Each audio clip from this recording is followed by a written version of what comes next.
तो उतार आए हो बट साहब को लहद में। उनका सफर आखिरत भी शुरू हो गया। बस इतनी सी वक़्त है इंसान की, अगर वो समझे तो।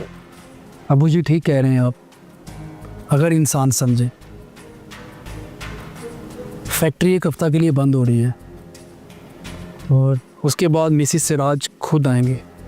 क्या मिसेस सिराज फैक्ट्री आएंगी? मतलब अब फैक्ट्री वो खुद चलाएंगी? तो क्या इसके बारे में उन्होंने कोई इंदिया दिया? हाँ भाई, तो कहती भी तो कैसे, अभी तो वो खुद इस सदमे से गुजर रही होंगी। कुछ वक्त तो लगेगा ही ना इस नागहानी हादसे को भुलाने में।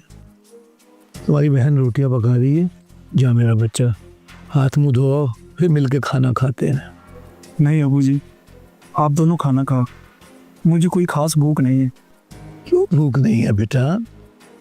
ये निज़ाम कुदरत है। आज के हम सफ़र कल के बिछड़ने वालों से जाकर मिल जाते हैं, और भूख का मरने वालों से कोई ताल्लुक नहीं होता। वो तो जिंदों की हम सफ़र है।